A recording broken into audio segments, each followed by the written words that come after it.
ஒரு பழைய வீட்டில் இருந்து ஒரு புது வீட்டுக்கு நம்ம போகிறோம் அப்படின்னா நிறைய விஷயத்த பார்ப்போம். பட் என்னதான் நம்ம புது வீட்டுக்கு போனாலும் அந்த புது வீட்டுடைய பழைய விஷயங்கள் நம்ம யாருக்குமே தெரியாது. அப்படி தான் இங்கே ஒரு ஃபேமிலி பழைய வீட்டிலேருந்து ஒரு புது வீட்டுக்கு போயிருக்காங்க. போனதுக்கப்புறம் அவங்களுக்கு நடந்த நிறைய ஸ்ட்ரேஞ்ச் திங்ஸ்லாம் ரெட்டிட்டில் சொல்லியிருக்காங்க. ஸோ அதை தான் நான் ஒன்று சொல்ல போகிறேன். So sit back, relax and enjoy.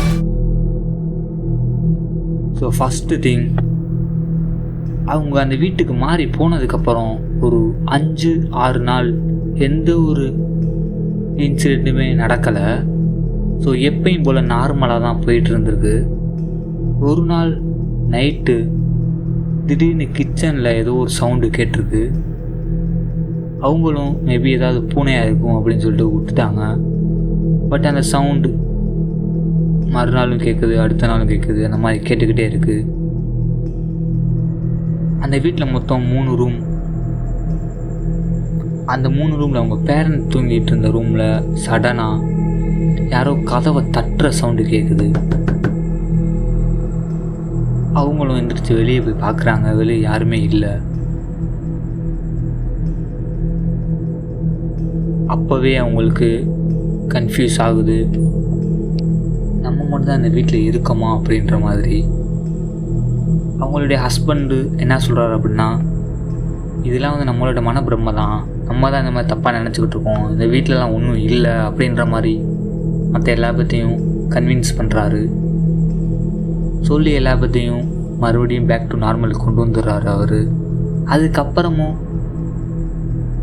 நிறையா இன்சிடெண்ட் நடக்க ஆரம்பிக்குது வரிசையாக. அவங்களுடைய குழந்தை ஒரு நாள் நைட்டு தூங்கிட்டு இருக்கிறப்ப, சரியாக அவனுக்கு ஒரு 9 வயசு 10 வயசு இருக்கும்.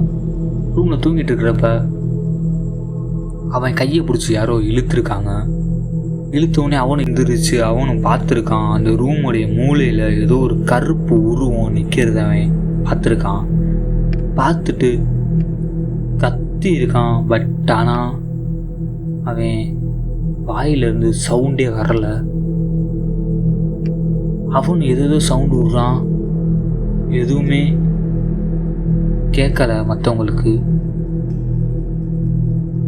உடனே சடனாக எந்திரிச்சு கதவை திறந்து வேகமாக ஓடி போய் அவங்க பேரண்ட்ஸ் ரூமில் போய் உட்காந்து அவங்க பேரண்ட்ஸ்டே சொல்கிறான் அந்த மாதிரி. பட் ஆனால் அவங்க அப்பா அம்மா நம்பவே இல்லை. ஏதாவது கனவு கண்டிருப்பாப்பா அப்படின்னு சொல்லிட்டு அவன் அன்றைக்கி நைட்டு அவங்க ரூம்லேயே தூங்க வைக்கிறாங்க. இது மாதிரி இன்னொரு நாள் கிச்சனில் இருந்து சவுண்டு வந்திருக்கு. அவங்களுடைய பேரண்ட் அவங்க நடந்து கிச்சனுக்குள்ளே போய் பார்க்கலான்னு போகிறாங்க. கிச்சனுக்குள்ளே போனதுக்கப்புறம் என்ன சவுண்டு அப்படின்னு எல்லா சைடும் திரும்பி பார்த்துருக்காங்க. சேம் அதே ஒரு கருப்பு உருவம். அவங்க பையன் பார்த்து அதே உருவம் கிச்சனில் ஒரு கார்னரில் நிற்கிறத அவங்க பார்த்துட்டாங்க. பார்த்ததுக்கப்புறம் அவங்களும் அரண்டடிச்சு ஓடி போய் அவங்களுடைய ஹஸ்பண்ட்டை சொல்கிறாங்க. அவரும் அதே மாதிரி, நீ வேறு எதாவது பார்த்துருப்போமா அப்படின்னா ஏதோ சொல்லி அவங்களே நம்ப வைக்கிறாங்க. அதுக்கப்புறமும் கொஞ்ச நாள் அந்த ரூம்லே அதே வீட்டிலே அவங்க குடும்பத்தை ஓட்டுறாங்க. அதுக்கப்புறம் அவங்களுடைய ஹஸ்பண்டுக்கும் இதே மாதிரி இன்சிடென்ட் நடக்குது. அதுக்கப்புறம் அவரும் இந்த மாதிரி சொல்கிறாரு, இந்த வீட்டில் கண்டிப்பாக ஏதோ ஒரு அமானுஷம் இருக்குது அப்படின்ற மாதிரி கன்ஃபார்ம் பண்ணுறாரு. இதுக்கப்புறம் நம்ம இந்த வீட்டில் இருந்தால் நல்லா இருக்காது அப்படின்னு சொல்லிட்டு வித்தின் ஒரு 1 வீக்குள்ளே அந்த வீட்டை விட்டும் காலி பண்ணுறாங்க அவங்க எல்லோரும்.